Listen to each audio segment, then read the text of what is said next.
Good afternoon students, welcome to Analytic Powered Interactive Virtual Classroom. তো students কেমন আছো সবাই? আশা করি সবাই ভালো আছো, আমিও ভালো আছি। তো স্টুডেন্টস আমরা রেখা এবং কোণ এই চ্যাপ্টারটা আমরা পড়েছিলাম আগে, ঠিক আছে? আজকে আমরা কি করব, এই চ্যাপ্টারটাকে আবার রিভিশন করব, ঠিক আছে? তো আমরা এখান থেকে শুরু করছি কোণের উপস্থাপনা, ঠিক আছে? তার জন্য আমাকে কিছু জিনিস আগে জানতে লাগবে যে রেখা কি ছিল। তো আমরা কি রেখা কি ছিল, যে একটা সোজা পথ ছিল বা সোজা একটা পথ আমরা বলতে পারি, যেটা কি ছিল, এটা দুনো দিকে কি অসীম পর্যন্ত বিস্তৃত হতে পারে। তাছাড়া এর কোনো কি ছিল না, এর কোনো নির্দিষ্ট কোনো প্রান্তবিন্দু ছিল না, ঠিক আছে? এটা ছিল কি রেখা ছিল বা সরল রেখা ছিল। তারপর আমরা দেখেছিলাম যে রশ্মি জিনিসটা কি। তাহলে রশ্মি কি ছিল? রশ্মি ছিল রেখারই একটা অংশ, যেটা কি ছিল একটা নির্দিষ্ট প্রান্তবিন্দু ছিল, এবং আরেকটা প্রান্তবিন্দু কি ছিল, আরেকটা প্রান্তবিন্দু অসীম পর্যন্ত বিস্তৃত হতে পারে, ঠিক আছে? তো আজকে আমরা দেখবো যে কোণের উপস্থাপনা। তাহলে কোণ কিভাবে তৈরি হয়? কোণ তৈরি হয় কিভাবে? যখন দুইটা রশ্মি কি হয়, একই সাধারণ বিন্দু থেকে নির্গত হয়, তখন আমরা কি দেখতে পাবো, কোণের উৎপত্তি আমরা দেখতে পাবো, ঠিক আছে? চলো আমরা দেখে নেই এই ক্ষেত্রে আমরা কোণের উপস্থাপনাটা কিভাবে করব। এই চিত্রের মধ্যে আমরা কি দেখতে পাচ্ছি, এই চিত্রের মধ্যে আমরা তিনটা রশ্মি দেখতে পাচ্ছি, তাই তো? তুমি দেখতে পাচ্ছ যে একটা রশ্মি কি, প্রথম রশ্মিটা যদি আমি বলি, এটা হচ্ছে কি এম ও রশ্মি, ঠিক আছে? তারপর রশ্মিটার নাম কি এম এল, তারপর রশ্মি কি এম এন। এখন তোমরা যদি ভালো করে লক্ষ্য করো, এই প্রত্যেকটা রশ্মি কি রয়েছে, এই প্রত্যেকটা রশ্মি একটি নির্দিষ্ট বিন্দু থেকে নির্গত হয়েছে, ঠিক আছে?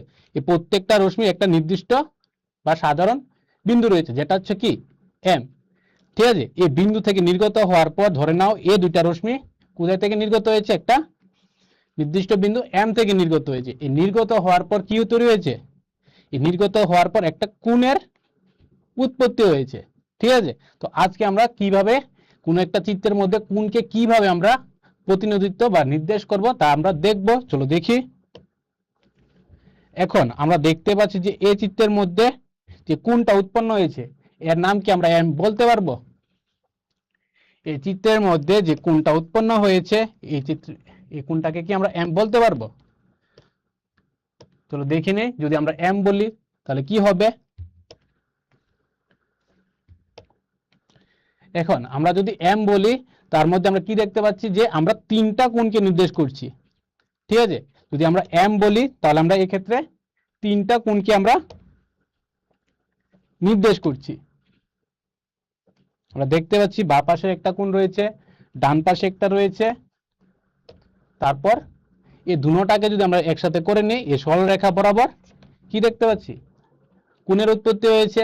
তাহলে এই ক্ষেত্রে আমরা যদি এম বলি, তাহলে আমরা কোন কোণটাকে আমরা নির্দেশ করছি এটা আমরা সঠিকভাবে বলতে পারছি না। তাহলে এই ক্ষেত্রে এটা কি সৃষ্টি হচ্ছে, একটা বিভ্রান্তির সৃষ্টি হচ্ছে, তাই তো? তাহলে আমরা কিভাবে কোণটাকে প্রতিনিধিত্ব করব বা নির্দেশ করব, যার ফলে এটা একটা নির্দিষ্ট কোণকে বুঝাবে। তাহলে এর জন্য আমাকে কি করতে লাগবে, যদি আমরা এ কোণটাকে নির্দেশ করতে চাই, এ কোণটাকে যদি আমরা নির্দেশ করতে চাই, তাহলে আমরা কি করব, এর প্রান্ত বিন্দুগুলা, ঠিক আছে, এর প্রান্ত বিন্দুগুলার দিকে আমরা লক্ষ্য করব। তাহলে কি দেখতে পাচ্ছি, এই রশ্মি দুইয়ের প্রান্ত বিন্দুগুলা কি, এটা শেষ হচ্ছে না, অসীম পর্যন্ত চলতে রয়েছে, এ হচ্ছে এন এবং এল। তাহলে এ কোণটাকে আমরা কি হিসেবে নির্দেশ করছি, আমরা কি করলাম, এই বাহুর শেষ বিন্দুটা দিয়ে দিলাম এল, তারপর এই রশ্মির শেষ বিন্দুটা আমরা নিয়ে নিলাম, যা হচ্ছে এন।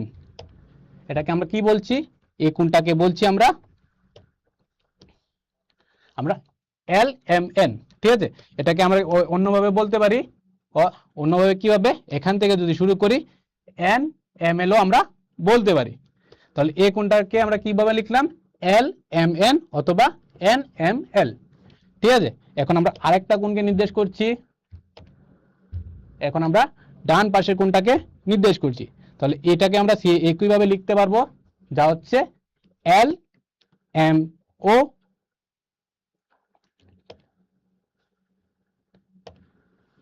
ঠিক আছে, অথবা এটাকে কিভাবে বলতে পারবো, ও এম এল। ঠিক আছে, এখন যদি আমরা এই দুইটা কোণকে যদি আমরা একত্রিত করে নিই তাহলে আমরা কি পাবো, একটা এই রেখা বরাবর একটা কোণ আমরা দেখতে পাবো। তো এটাকে আমরা কিভাবে লিখবো, এটাকে আমরা এন এম ও লিখছি, ঠিক আছে, অথবা এটাকে আমরা ও এম এন ও আমরা লিখছি। তাহলে এখানে যদি আমরা ভালো করে লক্ষ্য করি কোণকে নির্দেশ করার সময় আমরা কি করছি, যে সাধারণ যে শীর্ষবিন্দুটা রয়েছে, যেখানে কোণটা উৎপত্তি হয়েছে, যে সাধারণ শীর্ষবিন্দুটাকে আমরা কি করছি, এই অক্ষরগুলার মাঝখানে লিখছি। তোমরা দেখতে পাচ্ছ আমরা কি করছি, এর প্রত্যেক ক্ষেত্রে এই সাধারণ শীর্ষবিন্দুটাকে আমরা কি করছি, প্রত্যেক ক্ষেত্রে এর মাঝখানে লিখছি। ঠিক আছে, এটা হচ্ছে কি কোণের উপস্থাপনা। কোণকে আমরা কিভাবে প্রতিনিধিত্ব করব, আমরা সব সময় সাধারণ শীর্ষবিন্দুটা যেটা থাকবে এটা আমাকে মাঝখানে লিখতে লাগবে। ঠিক আছে, যেখানে কি থাকবে, এর দুই পাশে কি থাকবে, এর প্রান্ত বিন্দুগুলা থাকবে, রশ্মির যে বিন্দুগুলা অসীম পর্যন্ত চলতে থাকে এই প্রান্ত বিন্দুগুলা এই সাধারণ শীর্ষ বিন্দুর দুই পাশে থাকবে। ঠিক আছে, এইভাবে আমরা কি করব, কোণকে নির্দেশ করব। যদি আমরা একটা কোণ এম বলি তাহলে এই ক্ষেত্রে আমরা বুঝতে পারছি না যে কোনটাকে আমরা বলছি। ঠিক আছে, এখন যদি আমরা এইভাবে যদি প্রকাশ করি কোনটাকে, তাহলে আমরা দেখে বলতে পারবো এটা কোনটাকে এটা নির্দেশ করছে। ঠিক আছে, এই ক্ষেত্রে আমরা একটা নির্দিষ্ট একটা ধারণা পাচ্ছি। এখন বলছে যে পি কিউ এবং পি আর বাহু দ্বারা গঠিত একটি কোণ আঁকো। ঠিক আছে, এবং কোণের শীর্ষবিন্দুটির নাম লিখো। তাহলে আমরা কি করব, প্রথমে আমরা একটা পি কিউ রশ্মি নিলাম। তোমরা দেখতে পাচ্ছ রশ্মি কি রয়েছে, এই হচ্ছে রশ্মি, যে কি এটা একটা রশ্মি যার কি রয়েছে, কিউ বিন্দুটা কি অসীম পর্যন্ত চলতে থাকে এবং পি বিন্দুটা কি এটা একটা নির্দিষ্ট বিন্দু, এটা অসীম পর্যন্ত চলবে না। এখন আমরা কি করলাম, এই নির্দিষ্ট বিন্দু থেকে আরেকটা কি রশ্মি এঁকে নিলাম, আরেকটা পি আর রশ্মি আমরা নিয়ে নিলাম। ঠিক আছে, এখন আমরা দেখতে পাচ্ছি যে দুইটা রশ্মি কি রয়েছে, একটি সাধারণ শীর্ষবিন্দু রয়েছে এবং রশ্মি দুটা একই বিন্দু থেকে নির্গত হয়েছে বলে মনে হচ্ছে, তাই তো। তাহলে এই ক্ষেত্রে কি তৈরি হবে, দুইটা রশ্মি যখন একই বিন্দু থেকে নির্গত হয় তখন একটা কোণ তৈরি হবে। তাহলে কোনটা হবে, এটা হয়ে যাবে উৎপন্ন কোণ। ঠিক আছে, এই কোণটা উৎপন্ন হয়েছে। তাহলে এখন আমরা কি বলবো, শীর্ষবিন্দুটার নাম কি হয়ে যাবে, এই ছবির মধ্যে আমরা দেখতে পাচ্ছি শীর্ষবিন্দুটার নাম কি হয়ে যাচ্ছে, পি হয়ে গেল। কারণ এই রশ্মিদ্বয় কোথায় থেকে নির্গত হচ্ছে, পি বিন্দু থেকে নির্গত হচ্ছে। ঠিক আছে, এই যে বিন্দু থেকে এই রশ্মি দুইটা নির্গত হচ্ছে এই বিন্দুটাকে বলি আমরা শীর্ষবিন্দু। এখন বলছে যে চিত্রে কয়টি কোণ আছে এবং কোণগুলির নাম লিখো। ঠিক আছে, এই প্রদত্ত চিত্রের মধ্যে কয়টি কোণ রয়েছে এবং কোণগুলির নাম লিখো। তাহলে আমরা কিভাবে করব, প্রথমে আমরা দেখতে পাচ্ছি এর মধ্যে তিনটি কি রয়েছে, তিনটি রশ্মি রয়েছে, তাই তো। এখন আমরা যদি এই রশ্মিগুলোর মধ্যে আমরা ভালো করে লক্ষ্য করি তাহলে এই ক্ষেত্রে আমরা তিনটা কোণ উৎপন্ন হয়েছে বলে মনে হচ্ছে, তাই তো। তাহলে প্রথম দুইটা রশ্মির কথা যদি চিন্তা করো, এই ক্ষেত্রে একটা কোণ উৎপন্ন হয়েছে, তারপর এটা এবং প্রথমটা আর শেষেরটা যদি নিয়ে নাও তাহলে একটা বড় কোণ আমরা লক্ষ্য করতে পারছি। তারপর শেষের দুইটা রশ্মির দিকে যদি আমরা লক্ষ্য করি তারপর আমরা আরেকটা কোণ উৎপন্ন হয়েছে আমরা দেখতে পাচ্ছি। তাহলে এখন বলছে যে কোণগুলির নাম কি করে আমরা লিখবো। তাহলে এই কোণটার আমরা নাম কি দিয়ে দেব, এই কোণটা হয়ে যাবে কি এ ও বি, কারণ এই প্রত্যেকটা রশ্মি সাধারণ শীর্ষবিন্দু কি ও। তাহলে কোণকে লেখার সময় আমাকে কি করতে লাগবে, এই শীর্ষবিন্দুটাকে সবসময় মাঝখানে লিখতে লাগবে। তাহলে আমরা কিভাবে লিখবো এটাকে, কোণ এ ও বি, তারপর কোণ বি ও সি, বা এটাকে আমরা সি ও বি ও বলতে পারি। ঠিক আছে, আমরা এটাকে ঘুরিয়েও বলতে পারি, আমরা এ ও বি ও বলতে পারি বা বি ও এ ও আমরা বলতে পারবো। ঠিক আছে, তো এই ক্ষেত্রে আমাকে লক্ষ্য রাখতে লাগবে যে সাধারণ যে শীর্ষবিন্দুটা রয়েছে এটা আমার মাঝখানে রয়েছে কিনা। যদি থাকে মাঝখানে থাকে তাহলে আমরা যে নির্দেশ করেছি এটা সঠিক। তারপর দ্বিতীয় কোণটাকে আমরা কিভাবে লিখলাম, বিওসি, বা এটাকে আমরা সিওবিও লিখতে পারবো। তারপর এই দুইটা কোণকে যদি আমরা একত্রে নিয়ে নিই তাহলে যে সম্পূর্ণ কোণ আমরা পাচ্ছি এটা কিভাবে লিখছি আমরা, এওসি, বা এটাকে আমরা সিওবিও লিখতে পারবো। তাহলে আমরা কি দেখলাম, এই প্রদত্ত চিত্রের মধ্যে আমরা তিনটা কোণকে আমরা নির্দেশ করলাম এবং কোণগুলির নাম আমরা লিখে নিলাম। তো স্টুডেন্টস, এখন তোমাদের প্রশ্নের সময়। প্রশ্নে বলছে যে প্রদত্ত কোণে প্রাথমিক রশ্মি হলো, প্রদত্ত কোণে প্রাথমিক রশ্মি হলো। অপশন এ দিয়েছে পি কিউ রশ্মি, অপশন বি দিয়েছে পি আর, অপশন সি দিয়েছে কিউ আর, অপশন ডি দিয়েছে উপরের একটিও নয়। ঠিক আছে, তোমরা এই প্রদত্ত চিত্রটা ভালো করে দেখে, ঠিক আছে, চারটা অপশন ভালো করে মিলিয়ে তারপর উত্তরটাকে দাও। তো প্রদত্ত চিত্রের মধ্যে আমরা কি দেখতে পাচ্ছি, পি কিউ রশ্মি দেখতে পাচ্ছি আর একটা পি আর রশ্মি দেখতে পাচ্ছি। এই রশ্মি দুটার মধ্যে কোনটা প্রাথমিক রশ্মি হবে এটা তোমাকে বলতে বললো। ঠিক আছে, তো তোমাদের সময় শুরু হয়ে গেল।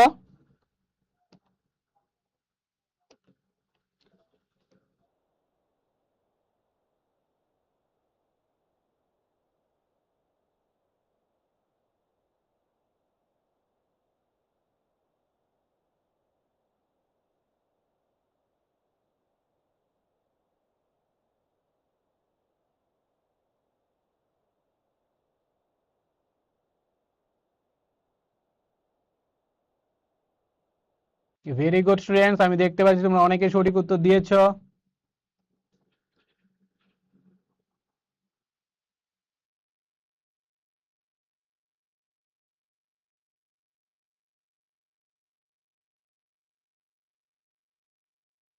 সময় শেষ স্টুডেন্টস, এখন আমি উত্তরটাকে আলোচনা করছি, সবাই মনোযোগ দিয়ে দেখে নাও।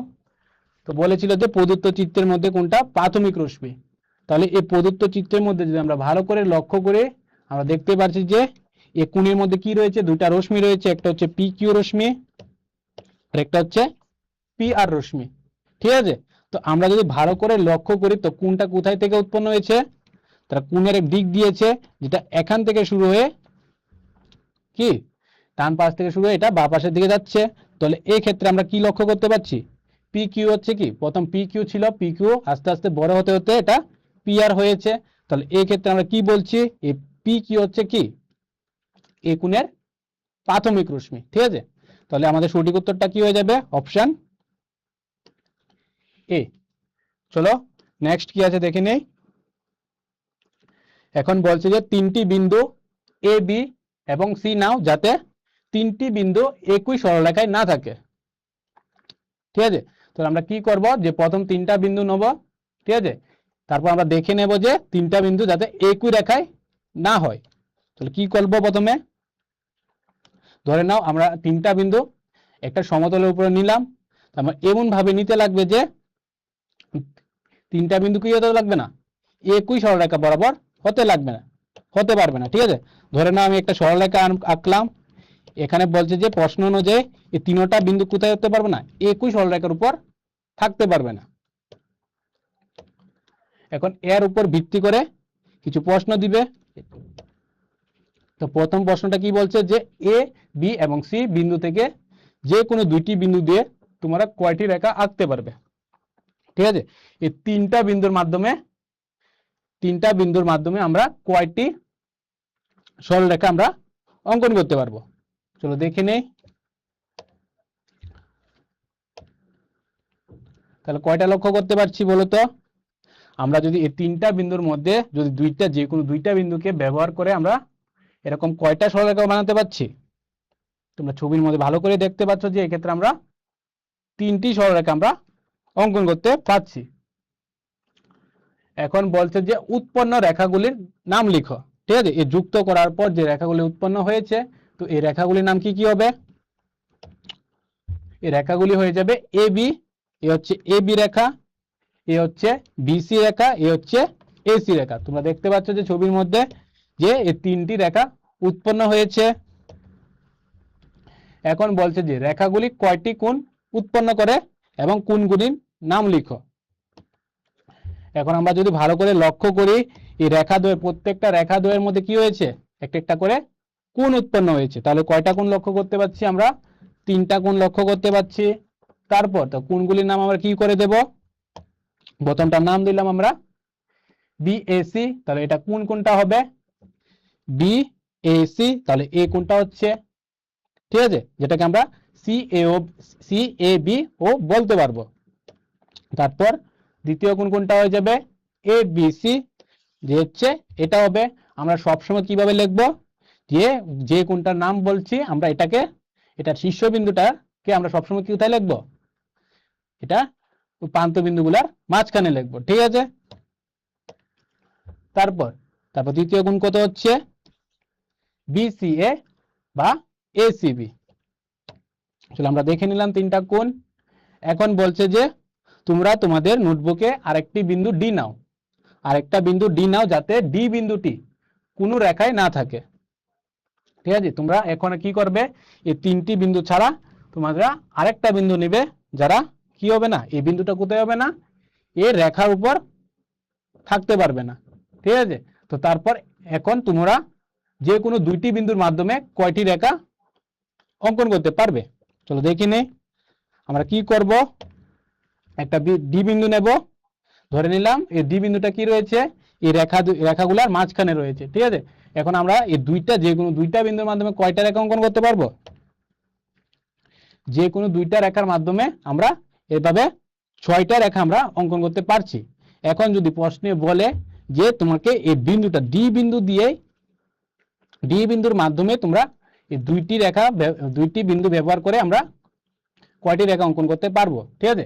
সবসময় আমাকে ডি বিন্দুটাকে নিতে লাগবেই, ঠিক আছে। তাহলে এই ক্ষেত্রে আমরা কয়টা রেখা অঙ্কন করতে পারবো, শুধুমাত্র 3টায়। যদি প্রশ্ন এইভাবে জিজ্ঞেস করে যে আমরা এই তিনটি বিন্দু এবং ডি বিন্দুকে সবসময় নিয়েই আমরা কয়টি রেখা অঙ্কন করতে পারবো, আমরা 3টি রেখায় অঙ্কন করতে পারবো। তোমরা দেখতে পাচ্ছ এই হলুদ রেখাগুলো হচ্ছে কি, এই হলুদ রেখাগুলো হচ্ছে যেগুলো আমাদেরকে নির্দেশ করতে লাগবে।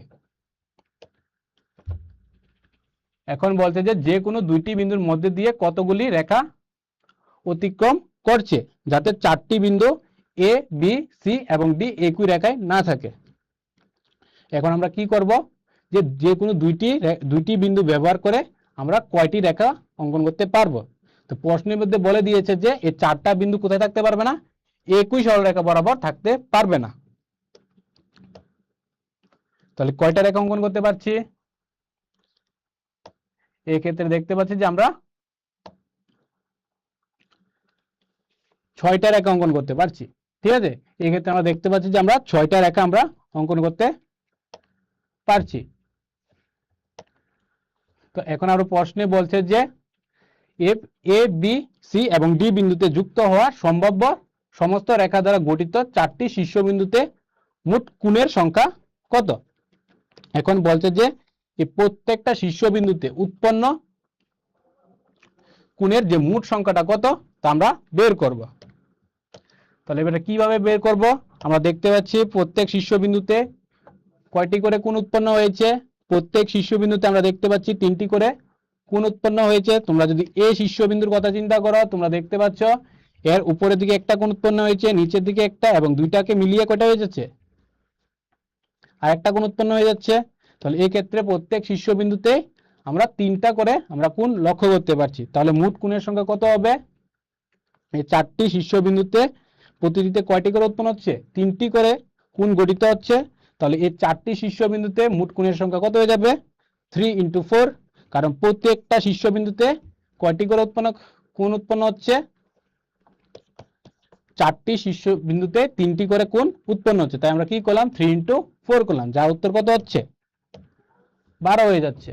তো এই ক্ষেত্রে আমরা কি লক্ষ্য করতে পারছি, এখন আমরা দুইটা কোণ লক্ষ্য করতে পারছি, যারা হচ্ছে কি প্রথম কোণের নাম হচ্ছে কি কোণ এ ও বি বা কোণ বি ও এ, তারপর কোণ কি পি ও কিউ বা কিউ ও পি, আমরা দুইটা কোণ লক্ষ্য করতে পারছি।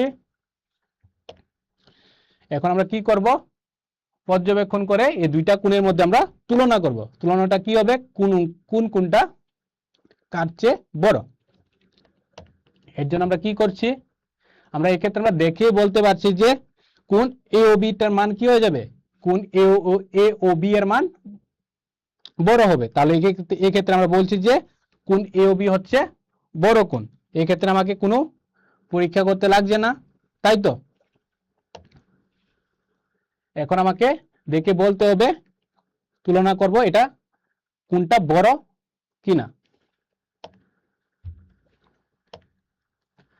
তাহলে এক্ষেত্রে আমরা কি করব, আমরা একটা উপরিপাতিত পদ্ধতি ব্যবহার করছি। তাহলে কিভাবে পদ্ধতিটা ব্যবহার করছি, যে এই যে কোণটা রয়েছিল এটাকে আমরা কি করছি, এই সাধারণ শীর্ষবিন্দুটা এবং নিচের যে প্রারম্ভিক যে রেখাটা রয়েছে এটাকে আমরা সম্পূর্ণভাবে একে অপরের উপর বসাবো, মানে উপরিপাতিত করব।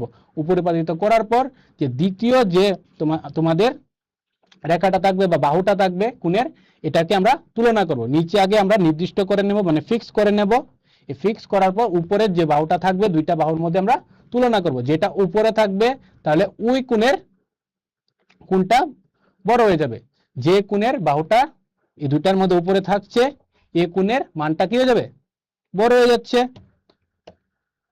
তাহলে এই ক্ষেত্রে আমরা দেখতে পাচ্ছি যে কিউ বিন্দু কি রয়েছে, পি বিন্দুর উপরে রয়েছে। তাহলে আমরা কি বলতে পারবো, যে কোণ পি ও কিউ, কোণ পি ও কিউ কি হয়ে যাবে, বড় কোণ। তাহলে এই ক্ষেত্রে আমরা কি করলাম, এই ক্ষেত্রে আমরা একটা পদ্ধতি অবলম্বন করলাম, যা হচ্ছে উপরিপাতিত পদ্ধতি। ঠিক আছে, এই উপরিপাতিত মাধ্যমে আমরা এই কোণ দুইটাকে খুব ইজিলি কি করতে পারবো, তুলনা করতে পারবো। এখন এই দুইটা কোণের মধ্যে তুলনা করব, ঠিক একই পদ্ধতিটা কি ছিল, উপরিপাতিত পদ্ধতি। এই ক্ষেত্রে আমরা উপরিপাতিত করার পর নিচে ফিক্স করার পর, ঠিক আছে, প্রথমে আমরা এ ও শীর্ষবিন্দুটাকে আমরা একে উপরের উপর বসাবো। তারপর দেখবো যে এই নিচের যে প্রারম্ভিক যে বাহুটা রয়েছে এটা উপরিপাতিত হয়েছে কিনা। এটা হওয়ার পর তারপর আমরা উপরের দিকে যাব। এই ক্ষেত্রে আমরা দেখছি যে কি উপরের বাহুগুলো কি রয়েছে, উপরিপাতিত হয়ে গেছে, মানে একে উপরের উপর মিশে গিয়েছে। তাহলে এই ক্ষেত্রে আমরা কি বলতে পারবো, যে দুইটা কোণের মান কি হয়ে যাবে, এক্ষেত্রে সমান হয়ে যাবে। তাহলে আমরা দেখতে পাচ্ছি যে কোণ এ ও বি, কোণ পি ও কিউ উভয় একই পরিমাপের এবং এগুলা কি হচ্ছে, সমান কোণ। তাহলে এখন বলছে যে কোণ এ ও বি এর বাহু দৈর্ঘ্য বাড়াও এবং কোনটি বড় কোণ তা যাচাই করো। এখন আমরা কি করব, এ হচ্ছে কোণ এ ও বি এর বাহুগুলা, এটাকে আমরা বাড়িয়ে নেব। বাড়িয়ে নিলাম। তারপর আমরা কি করব, ঠিক আগের উপরিপাতিত পদ্ধতি প্রয়োগ করব। প্রয়োগ করার পর আমরা কি দেখতে পাচ্ছি, যে নিচের বাহুদ্বয় কি রয়েছে, প্রারম্ভিক বাহুদ্বয় একে উপরের উপর সম্পূর্ণভাবে উপরিপাতিত হয়ে গেছে। তারপর লক্ষ্য করব যে যে শেষের বাহুগুলা, এই ক্ষেত্রে কি লক্ষ্য করতে পাচ্ছি, অন্তিম বাহুগুলা এই দুইটাও কি রয়েছে, একে উপরের উপর উপরিপাতিত হয়ে গিয়েছে। তো এই ক্ষেত্রে একটা ভিন্ন লক্ষ্য করতে পারছি, যে এর বাহুর দৈর্ঘ্য, কোণ এ ও বি এর বাহুর দৈর্ঘ্য বাড়ানোর পর কি হয়ে গেছে, কোণের পরিমাপের কোনো পরিবর্তন হচ্ছে না, সেটা আগের পরিমাপে রয়েছে। তাহলে আমরা কি দেখতে পাচ্ছি, যে বাহুগুলির দৈর্ঘ্য বৃদ্ধিতে কোণগুলি পরিবর্তন হয় না, কোণগুলি কি থাকে, একই থাকবে। তো স্টুডেন্টস, তোমাদের জন্য আরেকটা প্রশ্ন। এখন প্রশ্নে বলছে যে সরল রেখায় না থাকা তিনটি পৃথক বিন্দুর মাধ্যমে কয়টি রেখা আঁকা যায়, মানে একই সরল রেখায় না থাকা তিনটি পৃথক বিন্দুর মাধ্যমে কয়টি রেখা আঁকা যায়। চারটা অপশন দিয়েছে। অপশন এ হচ্ছে একটি, অপশন বি হচ্ছে দুইটি, অপশন সি হচ্ছে তিনটি, অপশন ডি হচ্ছে অসীম সংখ্যক। ঠিক আছে, অসীম সংখ্যক বলতে অনেকগুলা, 1 লাখ বলো, 2 লাখ বলো, 1 কোটি বলো, এরকম কিছু। ঠিক আছে, তো তোমাদের সময় শুরু হয়ে গেল।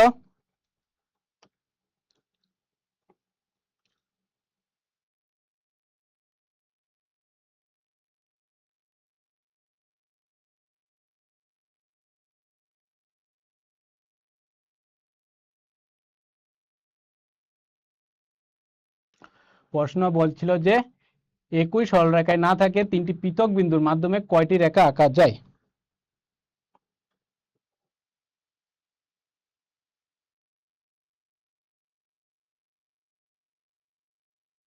তো সময় শেষ স্টুডেন্টস। আমি দেখতে পাচ্ছি তোমরা অনেকেই সঠিক উত্তর দিয়েছো, ভেরি গুড। এবার আমরা উত্তরটাকে আলোচনা করছি। ঠিক আছে, ধরে নাও আমরা তিনটা বিন্দু নিলাম। ঠিক আছে, যারা কি হতে পারবে না, একই সরলরেখায় থাকতে পারবে না। তাহলে আমরা বিন্দুগুলোর নাম দিয়ে দিচ্ছি, এ হচ্ছে এ বি সি। এখন এই দুইটি বিন্দু যুক্ত করার মাধ্যমে আমরা কয়টি সরলরেখা আমরা অঙ্কন করতে পারছি? তাহলে আমরা যদি এ বি কে যুক্ত করি তাহলে আমরা একটা সরলরেখা পাবো।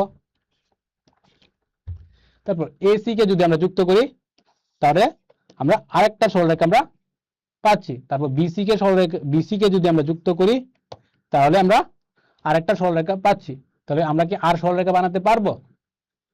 একদমই না। তাহলে আমরা তিনটি বিন্দু ব্যবহার করে আমরা শুধুমাত্র কি তিনটি সরলরেখা আমরা অঙ্কন করতে পারছি, তাই তো? তাহলে যদি তিনটি বিন্দু যদি একই সরলরেখায় না থাকে তাহলে এই তিনটি বিন্দুর মাধ্যমে আমরা তিনটি সরলরেখা আমরা অঙ্কন করতে পারছি। তাহলে সঠিক উত্তরটা কি হয়ে যাচ্ছে? আমাদের অপশন সি হয়ে যাচ্ছে। ঠিক আছে,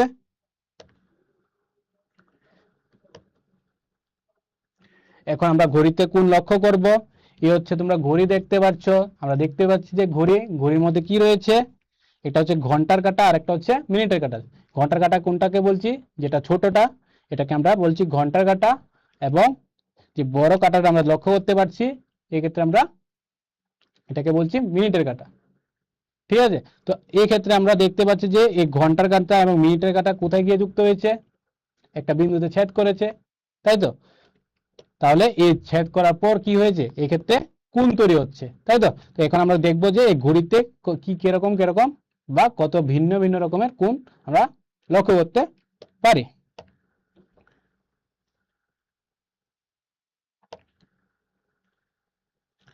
ধরে নিলাম যে এই সম্পূর্ণ বৃত্তটা, তো ঘড়িটা দেখতে কিরকম হয়? একটা বৃত্তাকৃতির হয়, তাই তো? ধরে নাও একটা বৃত্তের কে যদি আমরা 360টি সমান ভাগে ভাগ করি, ঠিক আছে, তাহলে এতে কত ডিগ্রি কোণ উৎপন্ন হবে? আমরা যদি কোনো একটা বৃত্তকে 360টি সমান ভাগে ভাগ করি তাহলে এতে কত ডিগ্রি কোণ উৎপন্ন হবে? এতে 360 ডিগ্রি কোণ উৎপন্ন হবে। ঠিক আছে, তাহলে আমরা সবাই জানি যে একটি সম্পূর্ণ ঘূর্ণন কততে হয়? 360 ডিগ্রিতে হয়। এখন আমি যদি এই বৃত্তটাকে যদি আমরা 360টি সমান ভাগে ভাগ করি তাহলে প্রতি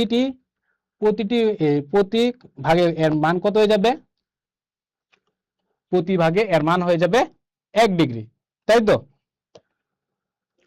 তাহলে আমরা সবাই জানি যে একটি সম্পূর্ণ গুণন যদি মিনিটের কাঁটাটা যদি একটা সম্পূর্ণ ঘূর্ণন করে তাহলে কত ডিগ্রি হবে?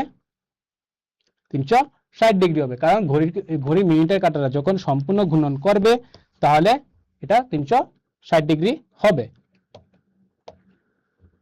এখন আমরা যদি এই ক্ষেত্রে অৌকিক নিয়ম একটা ব্যবহার করি তাহলে কত পাবো? 1 মিনিট কত হয়ে যাবে? 360 কে আমরা 60 দিয়ে ভাগ করছি, তো ভাগ করার পর আনসার কত হচ্ছে? 1 মিনিট সমান 60 ডিগ্রি পাচ্ছি। তাহলে এটাকে আমরা কিভাবে বের করলাম? যে আমরা 60 মিনিটকে আমরা 360 ডিগ্রি করলাম, ঠিক আছে? তাহলে এই ক্ষেত্রে 1 মিনিট কত হয়ে যাচ্ছে? 360কে আমরা 60 দিয়ে ভাগ করছি, তো ভাগ করার পর আমরা 1 মিনিট সমান সমান আমরা 6 মিনিট পাচ্ছি। তাহলে ঘড়ির ঘন্টা এবং মিনিটের কাটার জন্য যে 1 মিনিটের জন্য কত ডিগ্রি কোণ উৎপন্ন হচ্ছে? 1 মিনিটের জন্য এক্ষেত্রে 6 ডিগ্রি কোণ উৎপন্ন হচ্ছে। ঘড়ির মিনিটের কাটা 1 মিনিটের জন্য কত ডিগ্রি কোণ উৎপন্ন হচ্ছে? 6 ডিগ্রি কোণ উৎপন্ন হচ্ছে।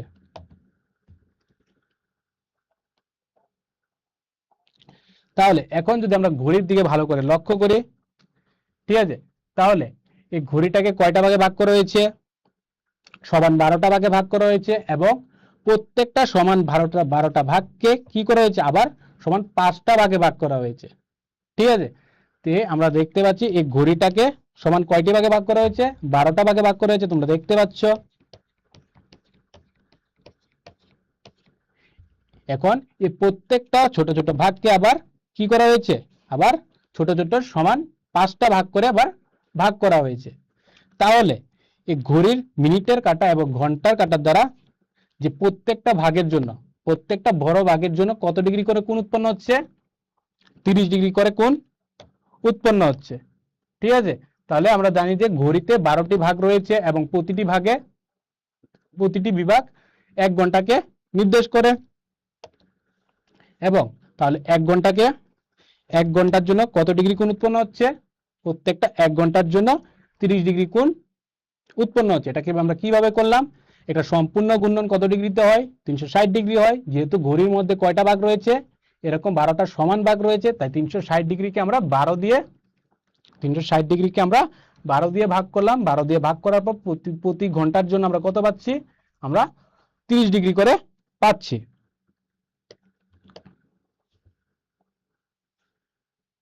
তাহলে এই দুইটা ভাগের জন্য কত ডিগ্রি কোণ উৎপন্ন হবে, এই দুইটা ভাগের জন্য 30 + 30 মানে 60 ডিগ্রি কোণ উৎপন্ন হচ্ছে।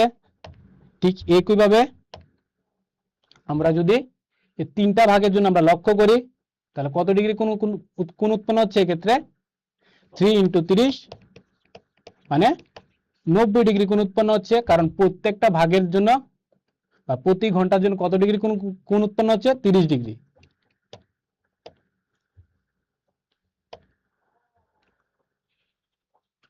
এক্ষেত্রে আমরা কি লক্ষ্য করতে পারছি, এক্ষেত্রে আমরা একটা দুইটা তিনটা ভাগ লক্ষ্য করতে পারছি, আর একটা কি, একটা সম্পূর্ণ ভাগের অর্ধেকটা অংশ আমরা লক্ষ্য করতে পারছি। তাহলে এক্ষেত্রে অর্ধেকের জন্য, একটা সম্পূর্ণ অংশের অর্ধেকের জন্য কত ডিগ্রি কোণ উৎপন্ন হবে, 15 ডিগ্রি কোণ উৎপন্ন হবে। কারণ একটা সম্পূর্ণের জন্য 30 ডিগ্রি হয়, অর্ধেকের জন্য এটা 15 ডিগ্রি হয়। তাহলে এই ক্ষেত্রে যদি আমরা ভালো করে লক্ষ্য করি, এই ক্ষেত্রে কত ডিগ্রি কোণ উৎপন্ন হচ্ছে, আমরা যে সবগুলা যোগ করে নিই তাহলে আমরা আনসারটা পেয়ে যাচ্ছি। তাহলে এই ক্ষেত্রে হচ্ছে কত, 90, তারপর 15কে যদি আমরা নিয়ে নিই, তাহলে এই ক্ষেত্রে আমরা দেখতে পাচ্ছি যে 105 ডিগ্রি কোণ উৎপন্ন হচ্ছে। তো স্টুডেন্টস, এখন তোমাদের জন্য আরেকটা প্রশ্নে বলছে যে আধা ঘন্টায় একটি ঘড়ির মিনিটের কাঁটায় তৈরি হওয়া কোণ হলো। আধা ঘন্টায় একটি ঘড়ির মিনিটের কাঁটায় তৈরি হওয়া কোণ হলো। অপশন এ দিয়েছে 90 ডিগ্রি, অপশন বি দিয়েছে 180 ডিগ্রি, অপশন সি দিয়েছে 270 ডিগ্রি, অপশন ডি দিয়েছে 360 ডিগ্রি। ঠিক আছে, তোমাদের সময় শুরু হয়ে যাচ্ছে।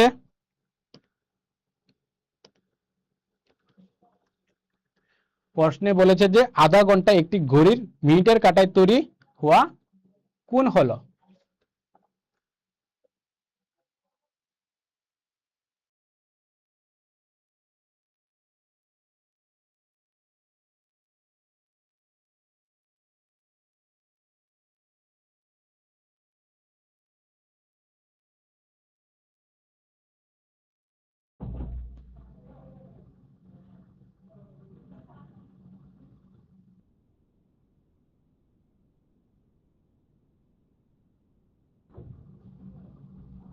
সময় প্রায় শেষ,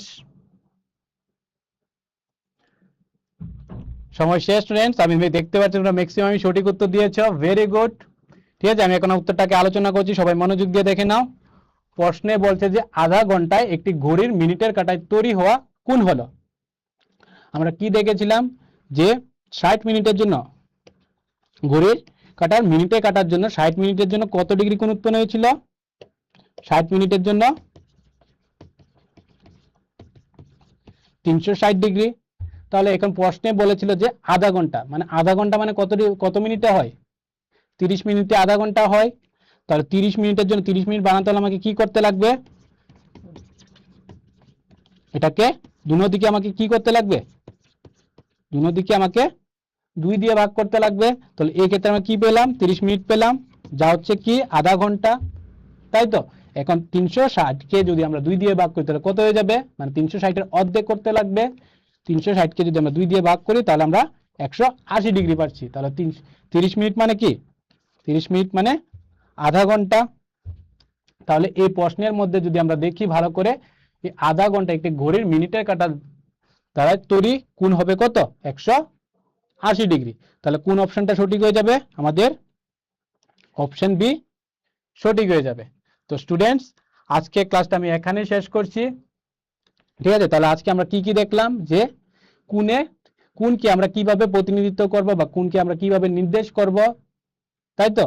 তো এর জন্য আমাকে ভালো করে লক্ষ্য রাখতে লাগবে যে যখনই আমরা কোণকে নির্দেশ করব তখন ওই সাধারণ শীর্ষবিন্দুটাকে আমরা কোথায় লিখতে লাগবো, আমাদের এই অক্ষরগুলোর মাঝখানে আমাকে লিখতে লাগবে। ঠিক আছে, তাহলে আমরা কোনো একটা ছবির জন্য আমরা কোণকে সাধারণ শীর্ষবিন্দু দিয়ে, শুধুমাত্র সাধারণ শীর্ষবিন্দু দিয়ে প্রকাশ করতে পারবো না, এর জন্য এর প্রান্ত বিন্দুগুলোকে আমাকে একই সাথে লিখতে লাগবে। ঠিক আছে? তো স্টুডেন্টস আজকের ক্লাসটা আমি এখানেই শেষ করছি। সবাই ভালো থাকবে, সুস্থ থাকবে। টাটা সবাইকে।